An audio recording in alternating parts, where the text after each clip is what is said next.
Hey guys, hope you're doing well. Um, I've just been performing midwife duties for most of the day. Bella, my cat, decided the top of my bed was the best place to fucking give birth to her three kittens. They're all mostly healthy. One's kind of iffy, but I hope they're all healthy. Like they look pretty good for now. Um, but yeah, so it's so weird how I came up with this topic the same day my cat decides to have kittens. But if it wasn't already obvious, this reality is not a reality of the living. It's not. What the fuck? What the fuck is it? What exactly in spending 8 to 10 to 15 hours a day selling your labor to somebody who's trying to pay you as little as possible, only for you to go back home, barely sleep, barely relax, and then do the same shit again every day for the rest of that week. And that's if you have no kids or if you have nobody that you're taking care of, like a friend or a family member, right? That's just you. How the fuck is that living? How is that living? Like, and I made a video. It was just an informative video about the concept of a cycle pump. You should. I think you should watch that. If you haven't watched it already, watch that. Then come back and watch this because it's gonna make a lot more sense. Why I say that we are in Hades. We're not in hell necessarily. And the thing about Hades, the realm, like Hades was the name of the Greek god of the underworld. Yes, but it's also the name of the underworld. There's also Tartarus, but Tartarus is a region in Hades where the Titans are locked up. So it's not the same thing. It's not quite the same thing, but in the Bible itself, it uses Tartarus and Hades quite a bit. Wonder why that is. Anyways, the whole Greek underworld myth is literally what we're living under right now.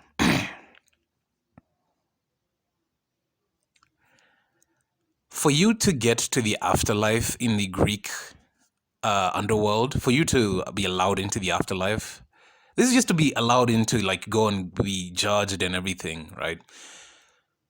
You have to pay the fucking boatman to ferry you across the river.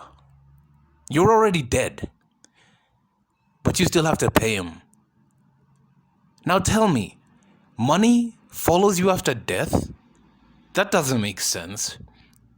And in fact, if you really, really think about it, I think the Greeks realized that life itself is just death playing out, right? And a lot of people, I don't know where I've seen it, but like the whole theory of like, how do you even know you're alive to begin with, right? How do you know you're alive to begin with, really, right?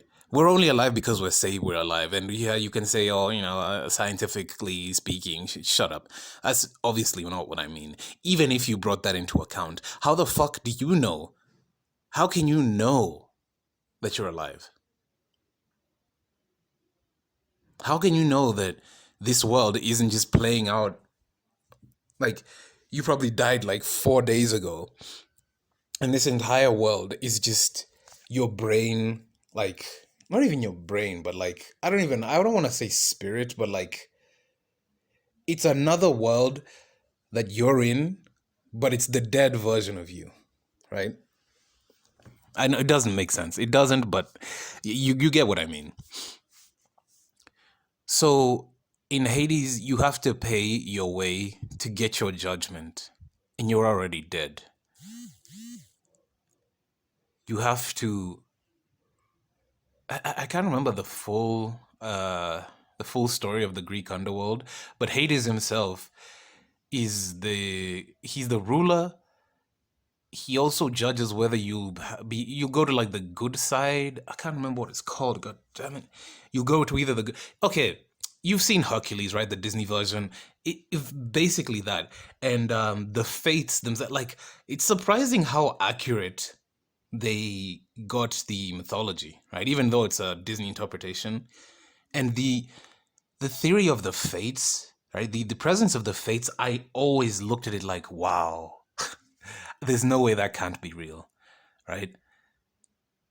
Like three old ladies just watching the strings of every human being, and once it's your time to go, they just slice it.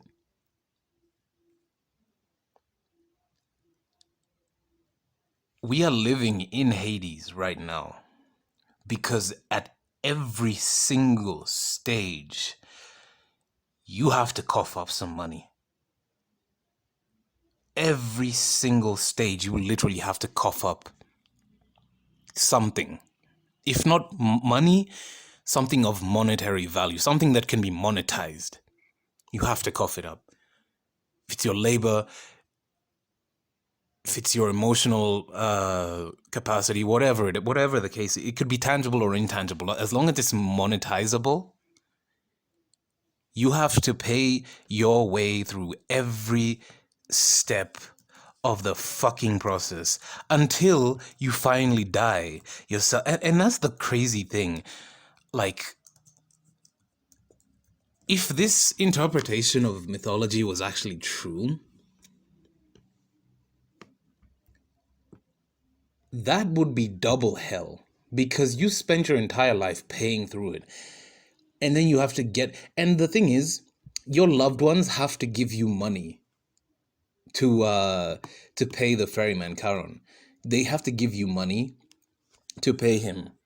That's why they would lay coin. They would put a coin in the mouth of the deceased, or the on top of the eyes, right? I'm sure you've seen that one before, like coins on the eyes.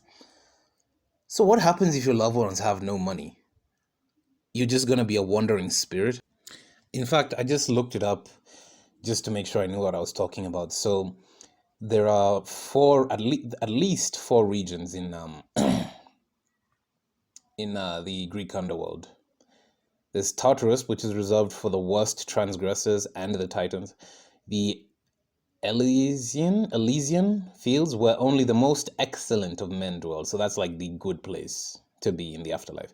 The fields of mourning for those who were hurt by love, and the asphodel meadows for the souls of the majority of ordinary people. And I was mistaken. The judges there were three of them. What's his name? Radamantus, I guess. Radamantus, Minos, and AC. What the fuck are these names, man? What the hell? Why were the Greeks just throwing in vowels wherever the fuck they wanted? Aeacus. You pronounce that Acus, I guess. They judged people, and most people ended up in the neutral zone, which was the asphodel meadows. And if they were either really good, then they'd go to the Elysian fields. If they were really bad, they would literally be sent to Tartarus. So if I was just to look at that just as it is, the fact that they say most people end up in the asphodel meadows, if anything, that is what society is right now. And then there's also the fields of I find this so funny. There's also the fields of mourning, and they said it says, curiously enough, almost all of the fields inhabitants mentioned by Virgil are women. Mostly women live in the fields of mourning. I don't know why I found that funny. But okay, it's reserved for the souls whose love was not recognized by their potential lover, I guess. But either way, the reason why I still say we live in Hades right now, we are in Hades. We don't live in Hades, we are in Hades. Especially when you hear terms like social mobility, economic mobility, upward mobility.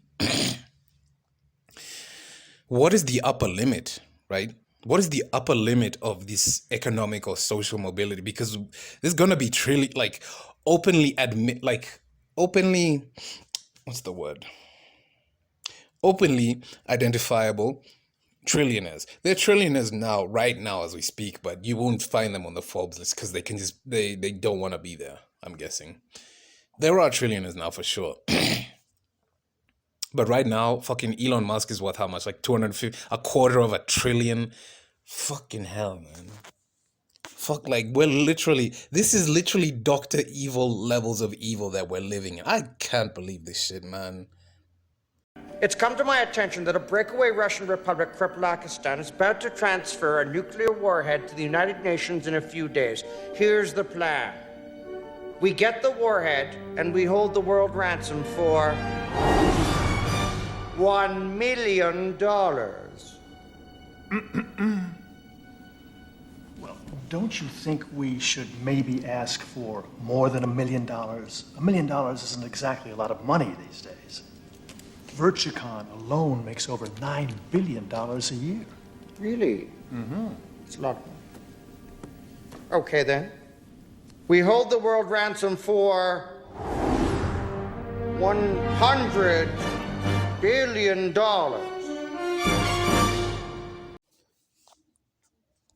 Like, the reason why I more say that we live in Hades is because there's nothing behind the eyes of most people. When you really look at them, there's nothing. They are empty shells wandering through the fucking world. They're like a restless spirit, and yet they're somehow alive.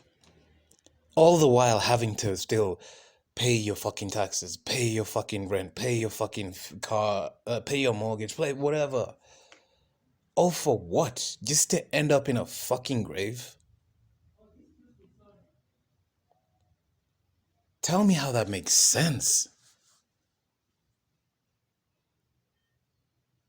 We're literally not even alive. And it's funny because the things like these like fake optimists and like natalists love to say as to why life is such a beautiful thing. Those things, okay, what, like fucking sunsets and the stars and what, like fucking Coca-Cola or something? I don't know. Like all these things, these luxuries, which I honestly think for you to really enjoy this life, you, even if you're poor, it's still a luxury. For you to enjoy this life in the way that we're told to enjoy it, it's still a luxury. Right? These are all things, and if you really think about it, these are all things that are contingent on our five senses, our five major. We have hundreds of senses, by the way, but the five main ones, right? You can see this and you can experience that. You can watch a child grow from an adult, a baby to an adult, and just, watch the, like, what the fuck, man? That's like a kink at this point, right? It's like you're watching somebody who's being set up to fail over and over and over again. Why the fuck would I want to see that? Especially if I had something to do with the reason why that child is here. Why the fuck would I want that? Why the fuck would I want a child to wander into a fucking, like just a black haze of just restless spirits and then try to assimilate into that? That's crazy that even in death, your money, like, the thing is, if we died right now, I would like to think that, the worries of this life in particular are over. But the thing is, death right now, you can't die on this planet without having the life force extracted from you first, right? So once that happens, you're basically just a shell that just falls down and rots afterwards. There's very few people who can truly say they live life, right? And even then, like I said, there's not a, and the funny thing is, there's not a single patch of land on this entire fucking planet that you can go to that isn't subject to some kind of these laws, right? Or maybe the ocean, I guess. Yeah. Although in some fucking megalomaniacal way, they own the oceans somehow, right? It's not even like, oh, these are international waters, so anything goes. No, right? They definitely have. Okay, maybe that's a good thing sometimes, but at the same time, it's them showing that their reach extends anywhere and everywhere, right? And this is the thing about like running away from your problems. They will find you. They will find you no matter where you are on this planet. If you don't confront your problems where they are, they will literally fucking haunt you. They will follow you, because that's how this fucking place works. And it's more evidence to the fact that, like, we aren't even living. If intangible ideas like problems can follow you, okay, yes, they can say that they're in your mind, yes. Maybe you can even say it's like actual people, or like you're persecuted for some reason, right? Or you have to like keep moving around for whatever reason, right? That's like a demon that's following you, that's pursuing you, right? You're being you are prey, and and there's a predators, right? And you could say, well, so the thing is, we are in that river Styx. We are being sailed across the fucking river, but at the same time, that river is full of fucking sharks and piranhas, just waiting for you to just stick your hand in for some reason, or for the water to get just a little bit wavy. Those sharks are the banks. They're the landlords.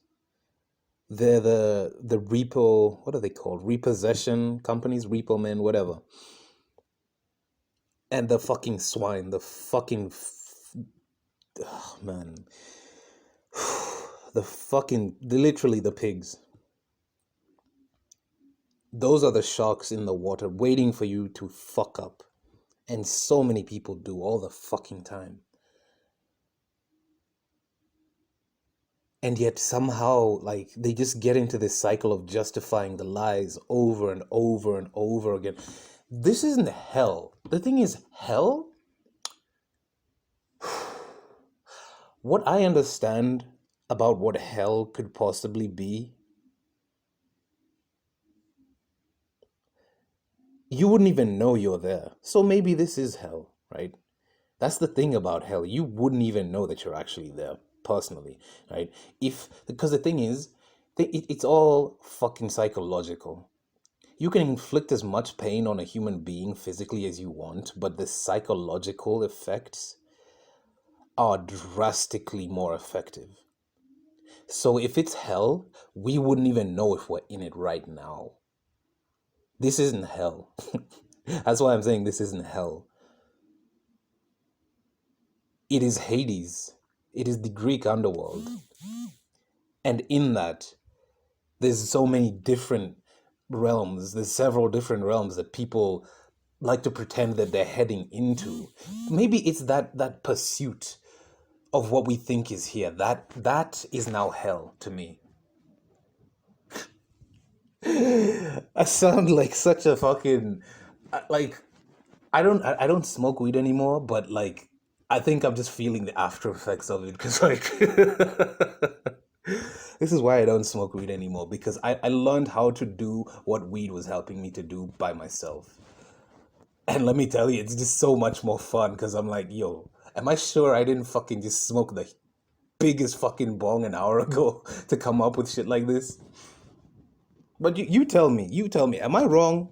I really don't think I'm wrong. And I don't see any evidence as to the opposing opinion, honestly.